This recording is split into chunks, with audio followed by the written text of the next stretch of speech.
C2 Montreal, the growing and evolving innovation conference turned carnival, is looking to expand globally while refining the core elements of its design.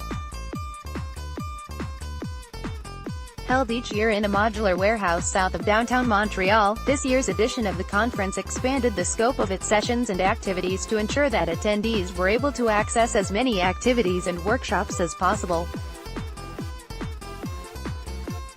This sort of choose-your-own-adventure event design is a major challenge, and this year's iteration was driven by the realization that there were simply not enough opportunities for attendees to experience every element without waiting on long lines.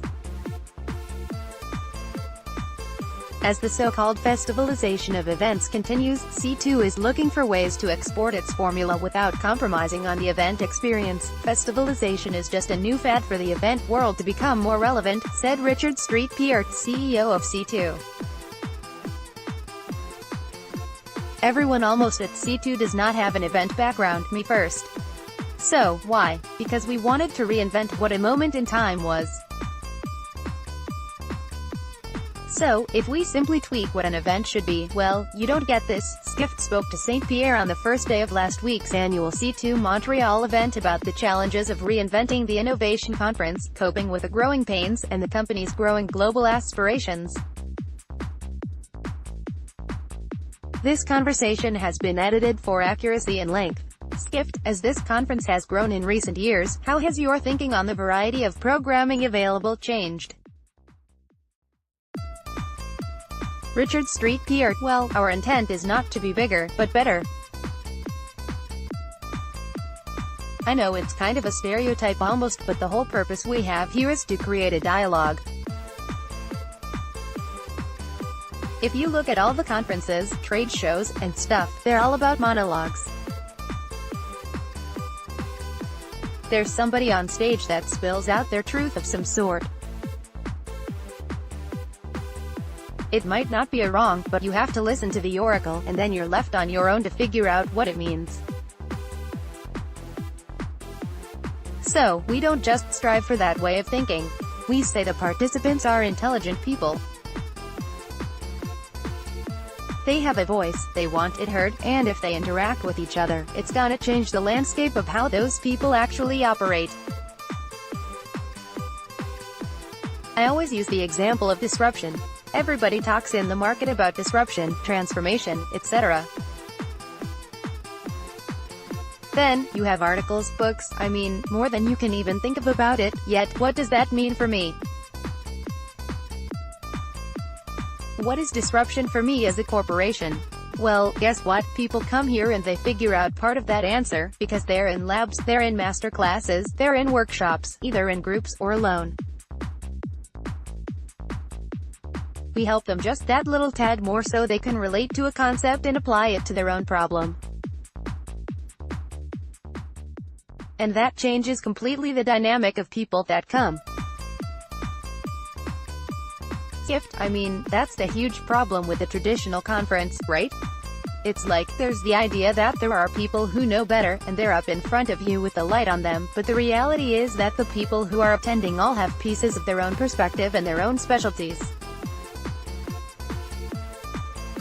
So C2, it's an inversion of the traditional thing. Because instead of having one giant thing, you do have the big top or whatever, but you have all these smaller things that are actually interactive, to use the buzzword, experiential. Pierre, it certainly resonates.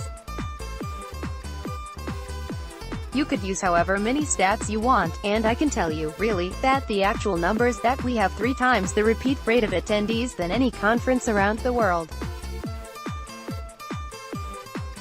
Right? So, but why do they come? It's because they see value for themselves. If you look at our C2 logo, you notice, obviously, it's missing pieces. Guess what? It's because the pieces, that's the people completing it. So, we're a platform. We're not telling you what to think or how you should think, but by creating this dialogue among hundreds, if not thousands of companies together, that circle becomes complete. And hopefully, it will last almost a year, so we come back the following year. Skift, I mean, that's modest. You guys are in Melbourne now, taking it global a little bit. St. Pierre, a little bit, in a big way. In the past 12 months, we've been to 20 cities around the world. That's a lot, and that includes Dubai, Amsterdam, and Ghana. So, we did do something in Africa this year. But these were either smaller scale or corporate events that we supported. So, we're not an event planner. The first time somebody asks us to be planning an event for them, we're gonna say no. Because what we're talking here is a moment in time where that dialogue and that transformation actually happens, as opposed to just talk about it. So, if a company comes and sees us and says, "Hey, I want to jazz up my event," we say no. If they say, "I want to transform my event," then possibly. I'll take Michelin as an example. They've been doing the boring version of their mobility conference for 18 years. And they were about to pull the plug 3 years ago. When I met with them, I said, well, it's because guess what? Nobody wants to hear about tires, right? But if you do a conference about sustainable mobility and how getting from point A and point B is not just about cars, it's about technology, it's about smart cities, it's about your impact on the environment, all those things. That will draw a crowd. Well, guess what? We did it here last year. 4,000 people came, year one. We're doing it again, same thing.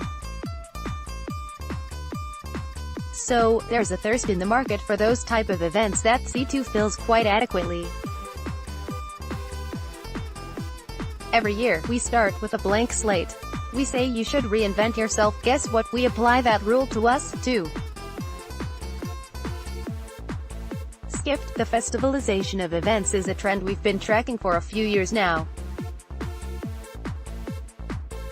How do you look at how the industry is evolving? St. Pierre, festivalization is just a new fad for the event world to become more relevant. Everyone almost at C2 does not have an event background, me first. So, why? Because we wanted to reinvent what a moment in time was. So, if we simply tweak what an event should be, well, you don't get this. And a few metrics help as well.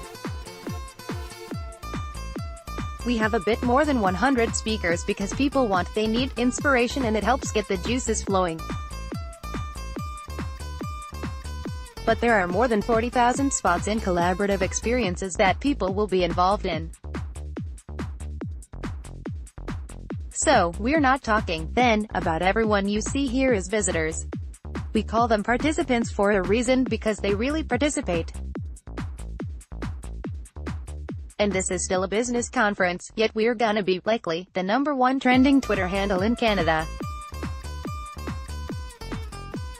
Last year, we hit the 300 million mention mark in social media. How often do you hear of a business conference about commerce and creativity knocking the socks off any other news in the country? Skift, well, I mean, you also design the experience each year to be shareable, Instagram-able. Come on, you have to think about how this all looks and how people wanna share how it looks. But that's just what's on top of everything, 'cause there's so much underneath. You referred to the 40,000 spots of people doing stuff. How do you think about every single time people are set up to interact with these experiences? St. Pierre, like I said, it's organized chaos. That is, we will not say, you need to go there at that time, but we think that there's gonna be 100 people that will wanna go there, right? So it's reverse engineer, what do the people want, and then you reverse engineer so you deliver that. You don't have to sign up. So, when you sign up, you jump the queue, right? So, if there are 30 spots free at whatever lab or workshop, you're still gonna get in even if you didn't sign up. The second thing is that we had the demand for this. 4 years ago now, that 40,000 spots was 450, well, last year, to be quite frank, we had tripled the previous year. Tripled. And we said, we're gonna be so safe, that our number one worry is, wow, it's gonna be empty. People won't come. There are so many spots. Guess what? We were criticized, and I think rightfully so, because of long lines. This year, we said, okay, 20,000 we thought was the high water mark. Let's double. 40,000. But we had to figure out a mechanism to ensure that people would be sorted through. Thus, the registration. But then again, if there are 2 spots free at a workshop and you're not registered, you'll get in. Skipped. I was talking with some of my colleagues here, and they have no idea what to do right now. It's overwhelming, right? St. Pierre, well, that's the first few hours of C2. We want to bring everyone to basically, the frontier of their comfort zone. We don't want to cross that line. I don't know if you saw the lab Just Don't Air that's called Primal, Skipped, with the helmet. Pictured above, St. Pierre, how stupid must you feel to be in that helmet? I mean, let's face it, you don't post that picture on your Twitter feed most probably, right? And why? Because this is taking you a bit at the limit of your comfort zone. Yet, the lab, there's a queue to go in. Because that's what people expect, to be pushed a little bit more. If you go to transparent, it's only mirrors in a room, right? However, people are asked questions in that room that are annoying questions. So, one of the questions I know that they're asking in there, you put 12 people in a room, and you ask, okay, you don't know anything about the people around you, but who would you start a business with? Imagine this, so, the people are all aggregating around one person, and leaving out 3 in the other corner. Holy shit. The reality of just facing the mechanics of what I just said makes you acutely aware that even simple business decisions are based on human perception of the situation. Skipped. How do you look at branded hotel meeting spaces as something, as you go global, to get the brand out there? St. Pierre, our goal is to have one branded C2 on each continent. So, Montreal is one C2, Melbourne is the second one. Europe is gonna get one, Middle East, Latin America, each one.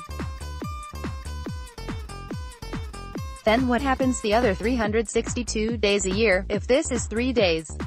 So, that's what with the inception of this C2 space at the top of the Fairmont Queen Elizabeth Hotel, in Montreal. Well, guess what? People are taking notice, and they say, hey, I would like to have a C2 space. Right? So, we just signed a deal for a decade, 10 years, with the Melbourne Convention Centre. That is 500,000 square feet, nothing like this one which is 6,000. The other one is 500,000 square feet of meeting spaces that we're gonna transform with the C2 DNA. And our goal there would be to have about 20 of those spaces around the world.